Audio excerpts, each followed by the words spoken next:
It's Gary Crowley live from Wembley Stadium. My very special guest is Noel Gallagher. The band playing the second of their sold-out nights here. They're on stage at 8:30. Well, let's talk first of all about the European tour, if we can. You know, what sort of reactions have you had to that? Good.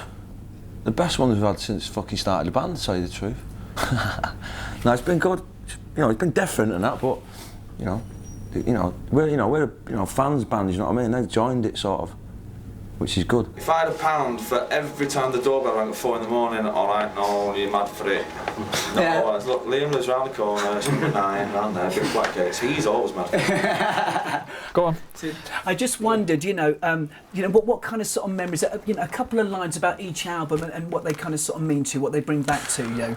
Well, this is the one that everything else is, for me anyway, should be judged by, and it is. I feel anyway that it is, and I'm being biased because I'm in the group, but I think it's the greatest debut album that was ever written by anyone. If I could change anything, I would probably put it down to 10 tracks and binned off Diggy's Dinner, because it's a bit of a cockney one of them, innit? All right, governor. But people don't write albums like that anymore, least of all me, When he's at the first 3 tracks, Rock and Roll Star, Shaker Maker, Live Forever. Supersonic, Cigarettes and Alcohol, Slide Away. It sort of defines 90s rock and roll, doesn't it? This is a good one, but it's like, I don't like my voice, and it's good. It's a great, first album. That fella, that pays for the nice car that's outside, pays for the wife's jewellery, it pays for the swimming pool and the house in Spain, it paid for a very fucking large drug habit for a while. That one I can't remember doing anything on it. Why? Because it was just off my fucking head, so I just can't remember a niche about that. It pays the tax bill, it pays your wages, probably yours, pays your TV bill, bought you Sky, kept the economy of England going for a while, got a lot of people very, very fat, and it's got She's Electric on it. That one I can remember all about. I just think there's some good sounds in it, man, some good music, and it was just a little bit mentally produced, you know what I mean? It was like a bit scatty and but that's what we are, man. But I'd say that one, so go and fucking buy it, there's loads left. That should have been called The Greatest Rock and Roll Swindle. And I do like this album, because it's on my own record label. Like I said before, I've got great memories of all of these. Don't remember too much about that one, obviously, or the Swindle. I don't remember too much about that one. But if I had to pick 2, it'd be these 2, I think. But there you go. Do you want to sell them? And what about the last 7 years, Liam, as well? Yeah. I mean, how's it affected you, do you think? I don't think it has. It doesn't affect me. I think it's affected people around us. It's not affected me. This is what I want to do. And even if I weren't doing this, I'd still be causing a fucking stir somewhere else. If I was a barman, I'd still be, I don't know, doing it in a little odd way, you know what I mean? This is me, this is the way I am, whether I'm in a band or not. I was always a little twat, and I always will be. Every time I say this, people think I'm taking the piss, right? And I'm not. On the day that I signed off, I vowed that I would never go and sign on again. Now, the band could have lasted 6 months, We knew we were going to get 1 single out. We may never even have made an album because of the volatile state of the group. We didn't fucking know what we were doing. I hadn't even written any songs, you know what I mean? And we got a 6-album deal.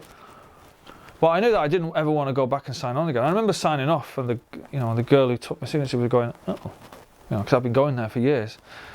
And she was going, well, have you got a job? And I was going, better than that, man, fucking pop star now. And I vowed never to see the inside of that building again. Well, let's fast forward if we can to If I was to go back and experience it again, then I'd take a lot more of it in. But I remember us flying over Nebworth, on the day of the gig, and we were just sort of looking down on the crowd, and nothing, you know.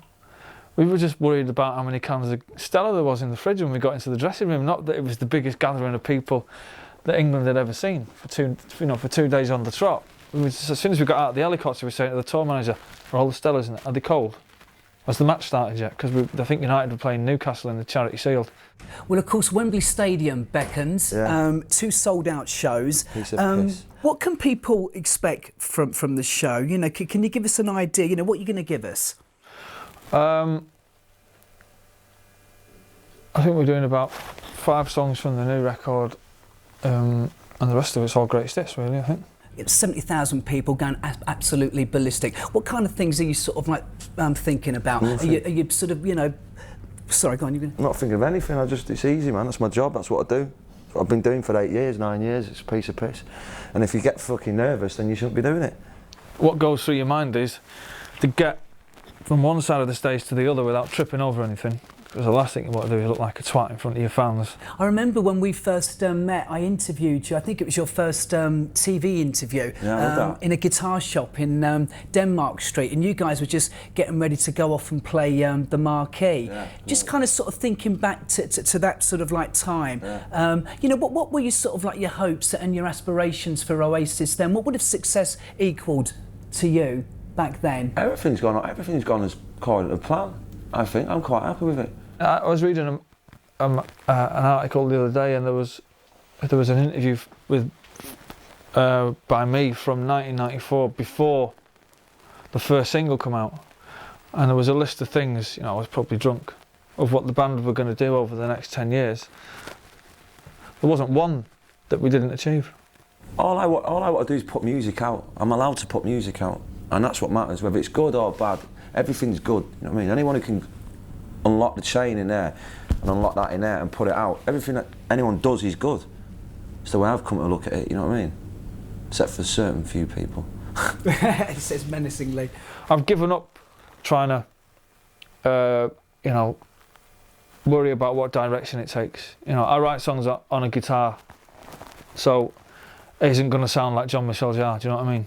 It's going to sound a cross between the Beatles and the Stones and the Stone Roses. It's as simple as that, you know. So, you know, I've learned to live with that now. You know, I won't be making avant-garde records. You know, you know, if indeed I make any more records, I'll be making, you know, records that are played on an acoustic guitar or an electric guitar. It's as simple as that. I don't want to change the sound of rock and roll. I don't want to, you know, everyone goes, oh, you know, you should use loops or you should do this. Bollocks to that, man. You know. No, it's not, you know, you're not having that one on me. You ruined the sound of rock and roll, you know. Like if you people going, oh, the bands, your sound of the band should change. No, why? It's our band. We like the way we sound. You know, if you want to change the face of rock and roll, go and join a band and do it. You know, so I'm quite happy just putting music out. Rock and roll isn't fashionable anymore. Oasis aren't fashionable anymore. I don't think anyone's really doing anything with rock and roll that's worthy writing home about. I think it's gone a bit stale. There's a lot of really good songs, but there isn't a great band, you know. Whereas maybe in 1994, 95, or, you know, there was Oasis came as a thing. You know, a great band with great songs, and the same reason you have to put Blur in that category as well. And I don't think anyone's really into it at the moment, so maybe that's why it's coming out in people's music, you know what I mean? But, you know, keep the faith and it'll be back, because I'm mad for it. One great band comes along once every, you know, 6 or 7 years.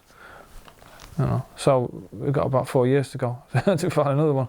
So what about the future at the moment? I mean, I'm sure, you know, and it sounds like with Oasis, and maybe that's one of the great things about Oasis, it changes every day anyway, you never know what's coming next. Well, but you know, asking you, Saturday afternoon, backstage at Wembley Stadium, it's just gone 10 to 6. What, you know, as far as you're concerned... What's that got to do with anything? I don't know, I just like to put that in. I just like to put that in there. That's the DJ in mate, now. I mean, them 4 together, on paper, are potentially still the fucking greatest band in England.